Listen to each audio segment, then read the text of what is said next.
우리 교회의 표어는 예레미야 29장 11절 말씀에 근거한 희망과 미래입니다. 하나님께서는 언제나 우리에게 새로운 미래와 희망을 주기 원하시는 분이십니다. 그러나 그 미래와 희망은 저절로 그냥 주어지는 것은 아니라고 했습니다. 오늘 우리가 어떤 모습으로 존재하든 그것은 이제까지 우리가 살아온 과거의 결과입니다. 마찬가지로 오늘 우리가 어떤 삶을 사느냐에 따라서 오늘의 결과인 우리의 미래가 달라질 것입니다. 따라서 하나님께서 정녕 우리에게 새로운 미래와 희망을 주기 원하시는 분이심을 믿는다면 우리는 오늘부터 바로 이 시간부터 하나님의 말씀인 진리를 쫓아 행하는 사람이 되어야만 합니다. 그때에만 그 결과로 하나님께서 우리에게 주시려는 새로운 미래와 희망의 실체가 우리의 삶 속에서 구현될 수 있을 것입니다. 오늘의 본문은 새로운 미래와 희망의 실체를 가능케 하는 새로운 삶은 우리의 말과 불가분의 관계에 있음을 일깨워주고 있습니다. 열혈 유태교 신봉자였던 청년 사울이 다메섹 도상에서 예수님을 만나 다메섹에서 세례를 받고 그리스도인이 되었습니다. 그것은 유대교인의 입장에서 보면 사울이 유태교를 배교한 것을 뜻했습니다. 사울이 혼자서 조용히 배교한 것도 아니고 유대교가 공식적으로 부인한 예수님이 성자 하나님이라고 이곳저곳 외치고 다녔습니다. 따라서 다메섹의 유대교인들이 볼 때 그와 같은 사울이야말로 반드시 제거해야 할 더러운 배신자였습니다. 다메섹의 유대교인들은 사울을 죽이기 위해 은밀하게 공모했습니다. 그런데 아무도 모르게 공모한 그 계교가 어찐 영문인지 사울에게 알려지게 되었습니다.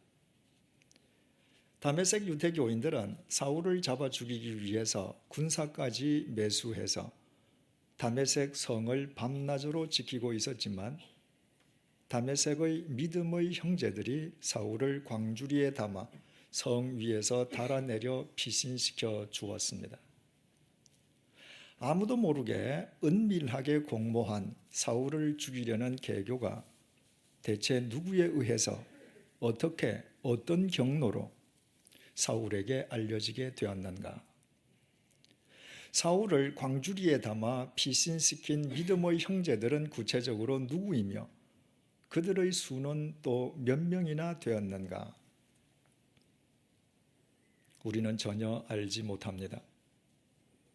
성경은 그와 관련해서 철저하게 침묵하고 있습니다. 그들이 누구였던 상관없이 그들은 단지 주님의 도구였을 뿐이요 그들의 배후에서 사울을 친히 건져내신 분은 주님이셨기 때문입니다. 그리고 오늘 본문 26절이 이렇게 시작되고 있습니다. 사울이 예루살렘에 가서 본문만 놓고 본다면 다메섹에서 그리스도인이 된 사울이 다메섹에서 곧장 예루살렘으로 간 것처럼 보입니다. 그러나 실은 그렇지 않았습니다. 지난 시간에 말씀드린 것처럼 갈라디아서 1장에 의하면 소위 사울의 다메섹 회심과 예루살렘 방문 사이에는 3년이란 시차가 있습니다. 사울이 아라비아 광야에서 홀로 경건의 시간을 가졌기 때문입니다. 따라서 본문에 나타난 사울의 예루살렘 방문은 대제사장의 공문을 손에 들고 다메섹에 있는 그리스도인들을 체포하기 위해서 사울이 예루살렘을 떠난 지 3년 만의 귀환이었습니다.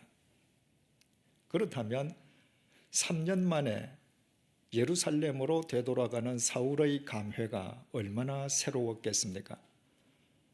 3년 전의 사울은 눈에 비늘을 뒤집어 쓴 채 만물의 허상에 속아 사는 어리석은 인간이었습니다. 그리스도인 핍박하기를 자신의 천직으로 삼았던 진리의 대적이었습니다. 자기 신념을 위해서라면 폭력과 살인마저 불사하던 자기라는 우상 숭배자였습니다.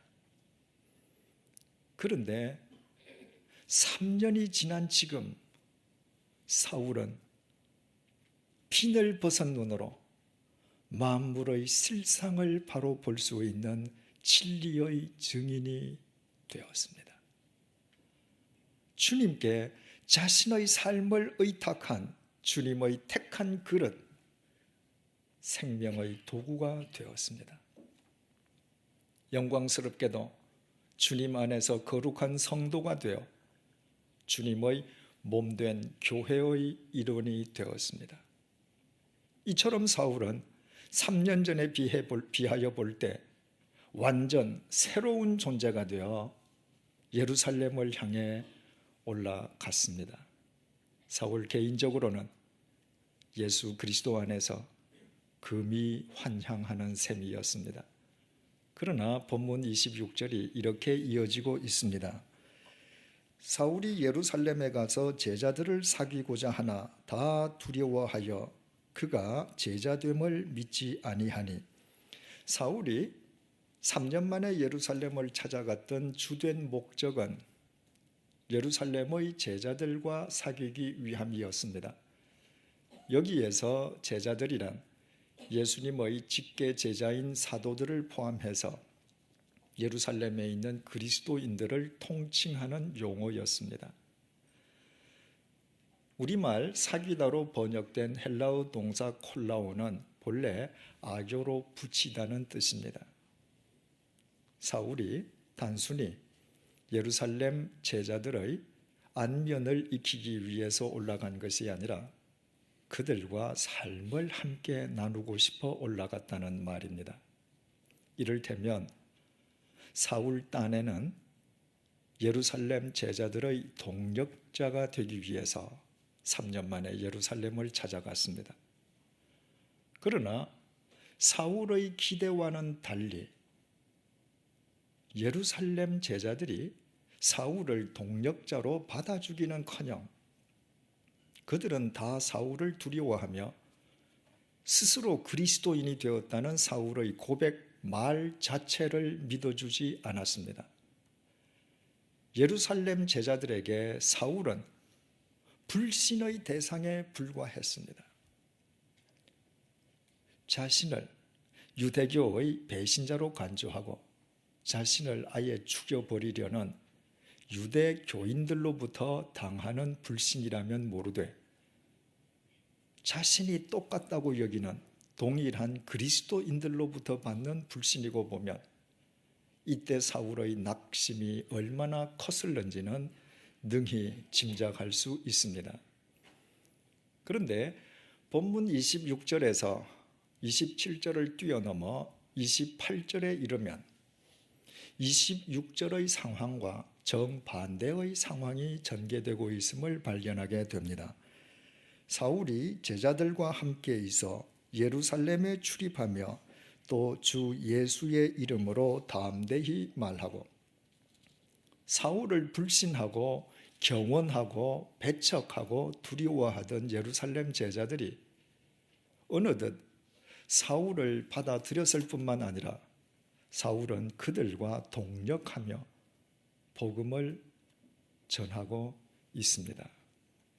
이것은 26절의 관점에서만 본다면 언뜻 믿기 어려운 대반전입니다. 어떻게 이런 대역전이 쉽게 일어날 수 있었겠습니까?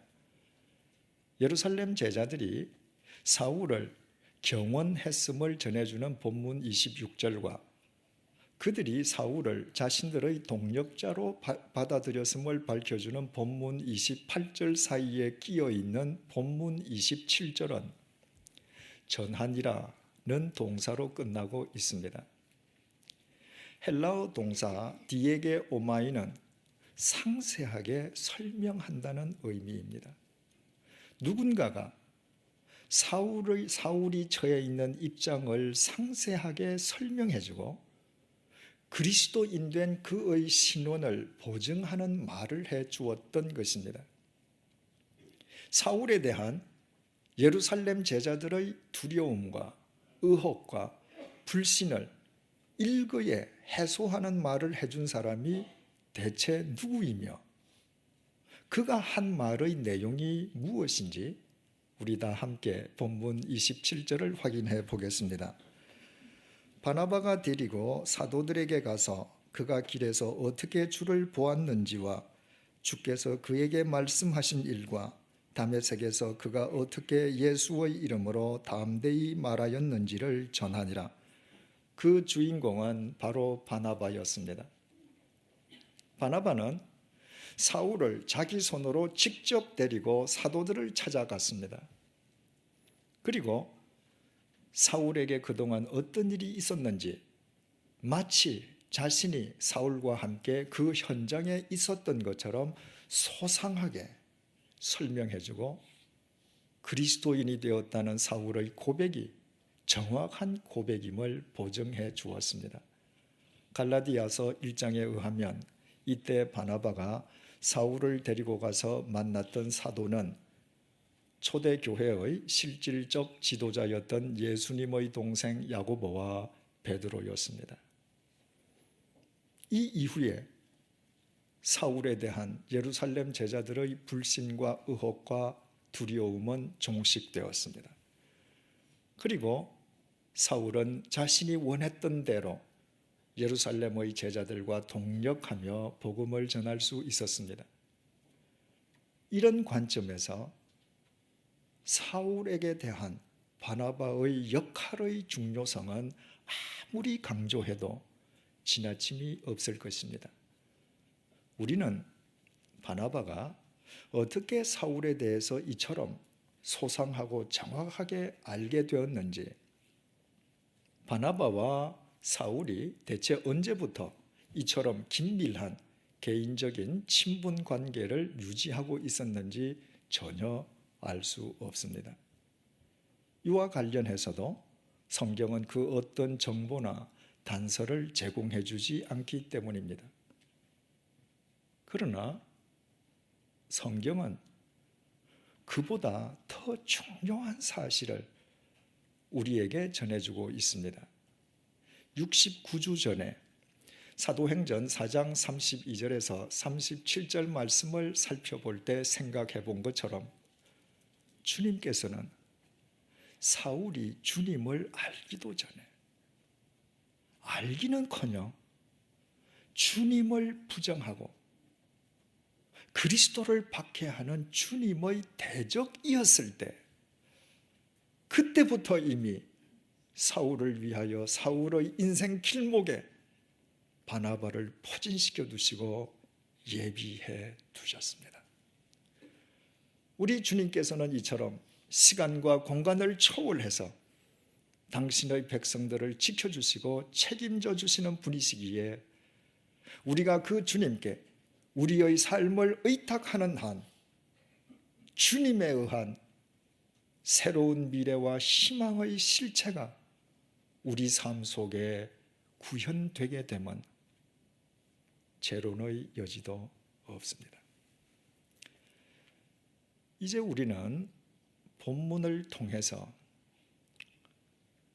얻게 되는 한 가지 본질적인 질문을 제기하게 됩니다. 소위 사울의 다메섹 회심과 관련해서 왜 예루살렘 제자들은 당사자인 사울의 말은 불신하면서도 제3자인 바나바의 말은 전적으로 신뢰했는가 하는 질문입니다.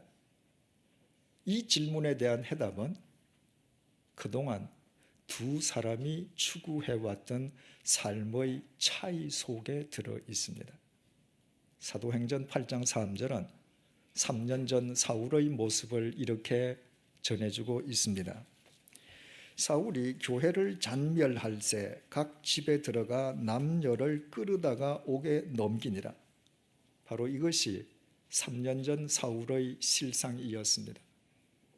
그는 교회를 잔멸하던 인간이었습니다. 헬라어 동사 리마이 노마이는 포도원에 뛰어들어간 멧돼지가 포도원을 마구 짓밟아서 쑥대밭으로 만드는 형국을 묘사하는 단어라고 했습니다. 사울은 그렇게 교회를 잔멸하던 폭도였습니다. 그리스도인이라는 사실이 밝혀지기만 하면 남녀노소를 불문하고 마구 투옥시키던 잔인한 인간이었습니다.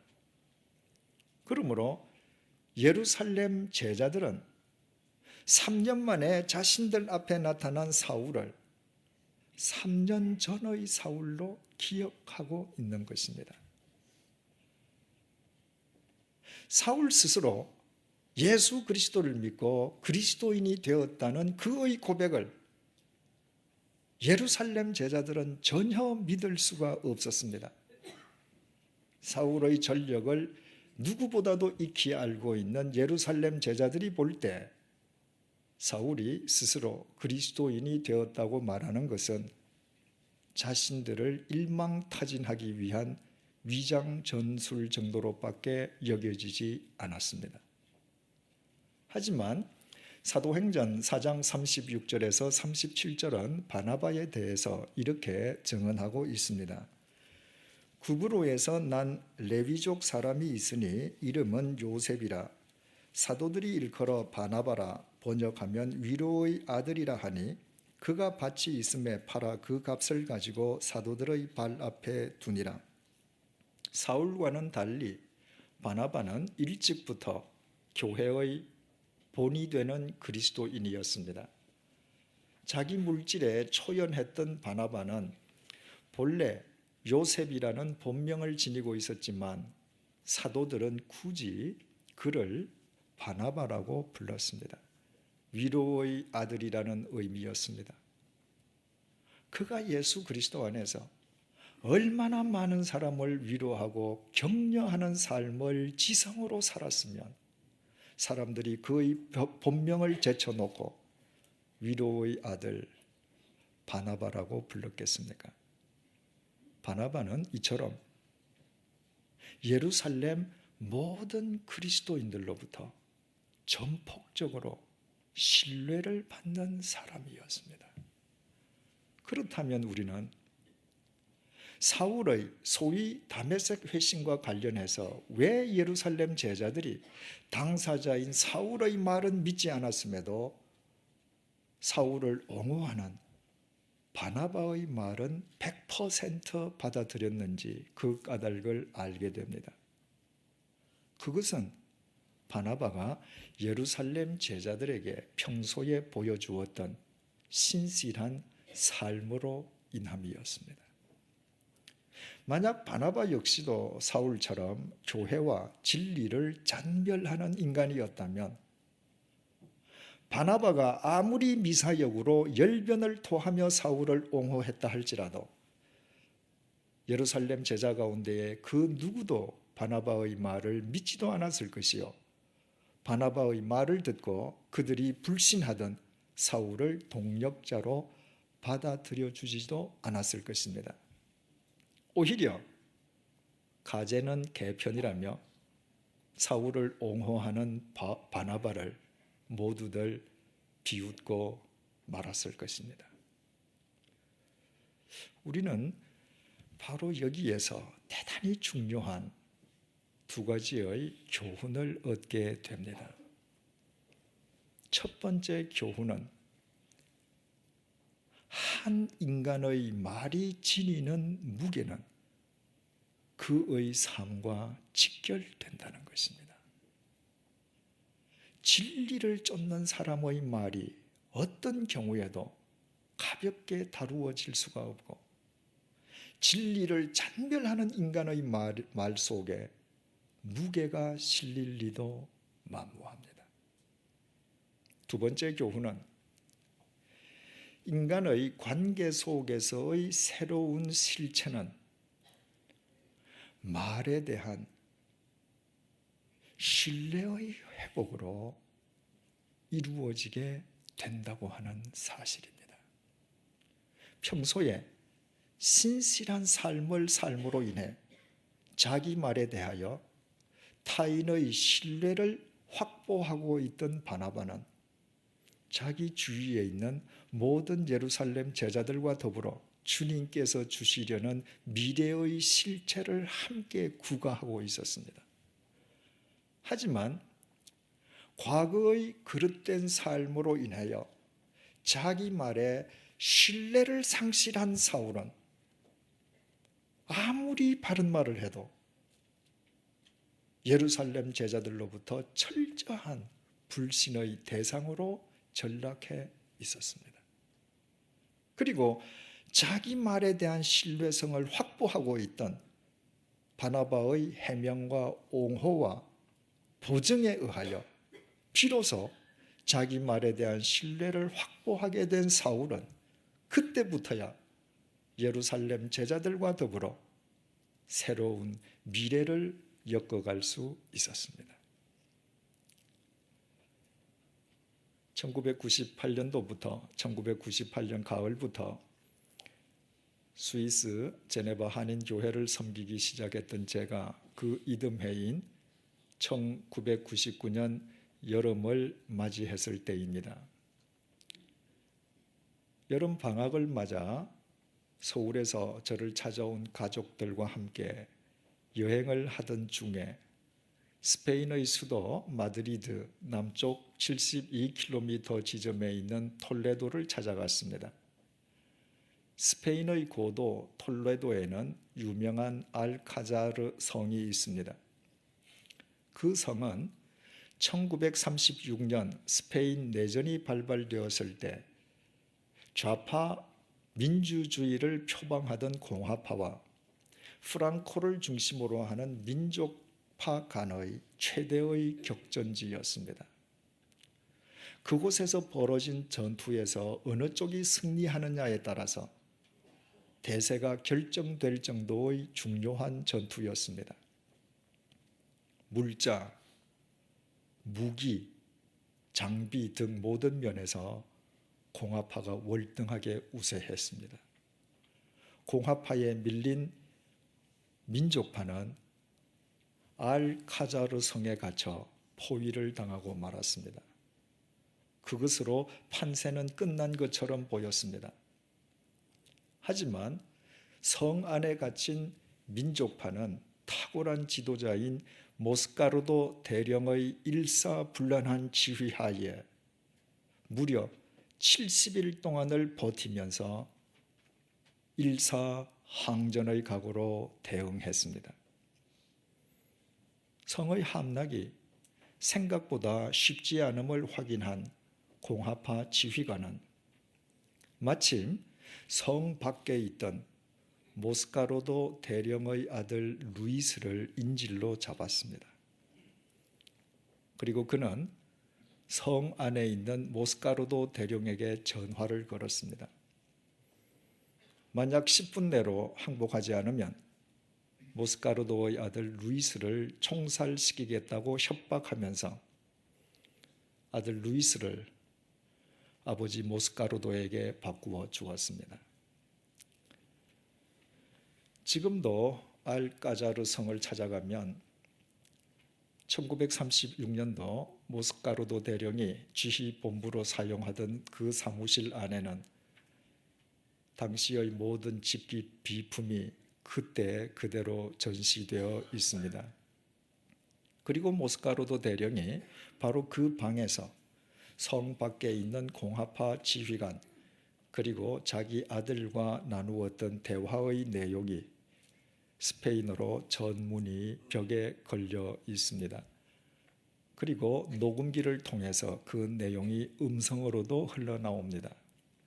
그뿐만 아니라 우리 교회 김형수 집사님이 대한무역진흥공사 스페인 지사장을 할 때 한국 대사관의 협조를 얻어 한글로 옮긴 한글 번역문도 벽에 걸려 있습니다. 참으로 신실하게를 통해서 이미 내용을 소개한 바 있습니다만은 그 내용을 이 시간 다시 한번 소개해 드리겠습니다. 공화파 지휘관, 지금 발생하고 있는 학살과 범죄 행위에 대한 책임은 바로 당신들에게 있어 명령하건대 10분 이내에 항복하시오.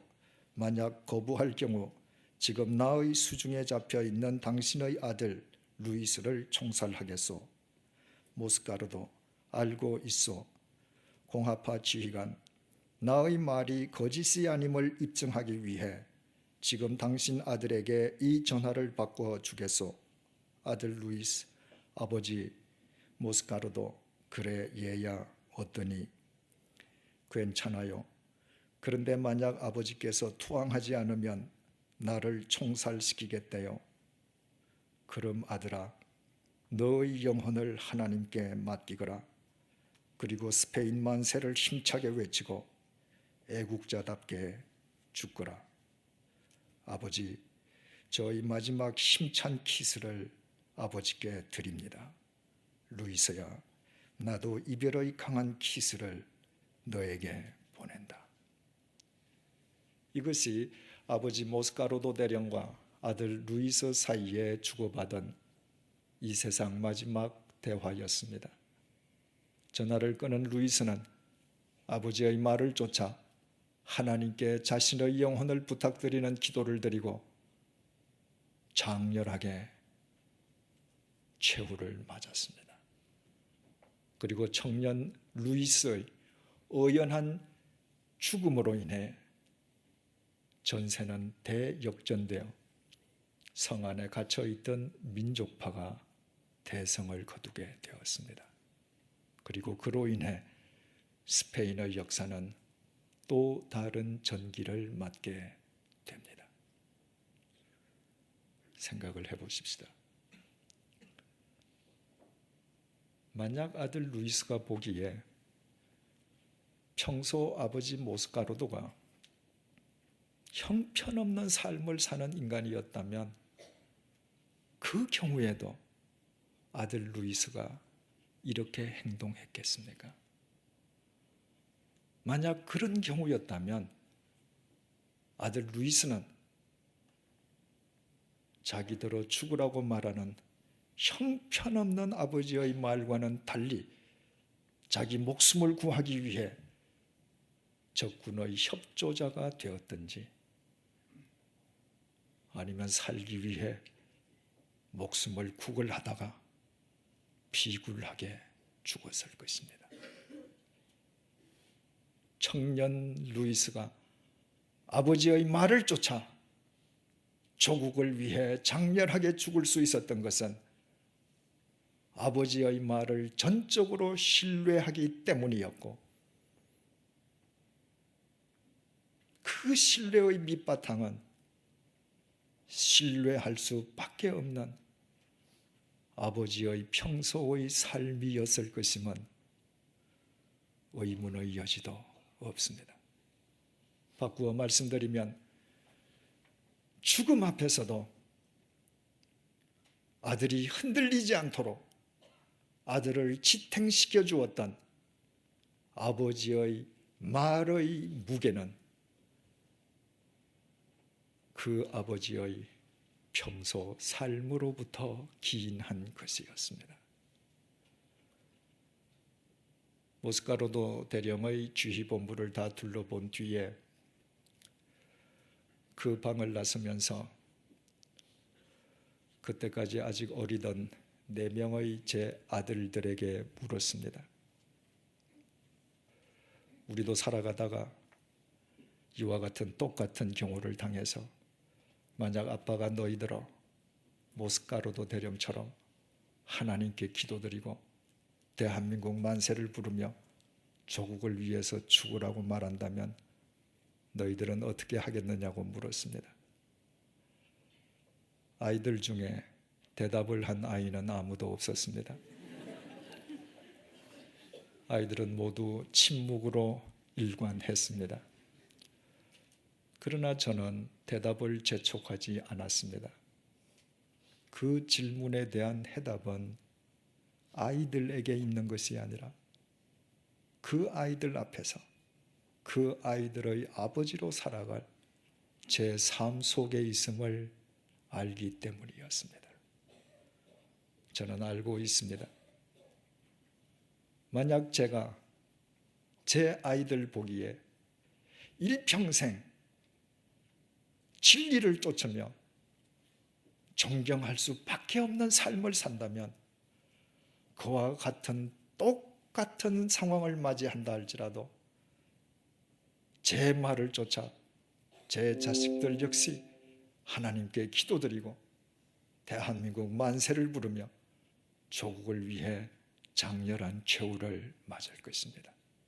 그러나 아이들 보기에 아버지인 제가 형편없는 삶을 살고 조국에 대하여 백해 무익한 인간으로 살아간다면 제가 아무리 조국을 위해서 죽으라 한들 그 아이들은 저의 말과는 전혀 다른 방향으로 갈 것입니다. 그것은 아이들의 문제가 아니라 전적으로 저의 문제입니다. 소위 사울의 다메섹 회심과 관련해서 예루살렘 제자들은 당사자인 사울의 말은 믿지 않았지만 제3자인 바나바의 말만은 전폭적으로 신뢰했습니다. 그것은 그동안 두 사람이 영위해왔던 삶의 결과였습니다. 한 인간 자체의 무게는 실은 말의 무게로 가름됩니다. 그리고 말의 무게의 경중은 당사자의 삶과 결코 분리되지 않습니다. 그러므로 나의 배우자가, 나의 자식이, 나의 동료가 내 말을 들어야 할 내 주위 사람들이 내 말을 듣기는커녕 도리어 내 말을 가볍게 여긴다면 그것은 결코 그 사람들을 탓할 일이 아닙니다. 그 사람들이 내 말을 가볍게 여길 수밖에 없도록 진리의 무게가 전혀 실리지 아니한 채 먼지보다도 더 가볍게 살아왔던 그릇된 나의 삶을 회개해야 합니다. 본문 이후 사울의 말은 점점 더 무게를 갖기 시작했습니다. 예수 그리스도를 부정하는 유대 교인들을 제외하고 주님을 믿는 그리스도인들은 점점 더 사울의 말을 더 신뢰했습니다. 그 신뢰의 깊이는 세월이 경과할수록 더욱 깊어져 갔습니다. 어느 정도로 깊었냐 하면 주님께서도 사울을 전폭적으로 신뢰하시어 그의 말과 글이 성경이 되게 하셨을 정도입니다. 그것은 그가 주님을 만난 뒤에 초지일관 주님의 말씀만을 쫓아 살았던 그의 삶의 결과였습니다. 그는 그의 그릇된 과거의 삶으로 인해 같은 그리스도인들로부터 불신당하는 수모를 겪기도 했지만 새로워진 그의 삶으로 인해 그는 주님과 사람의 신뢰를 한 몸에 받는 그리스도인이 되었습니다.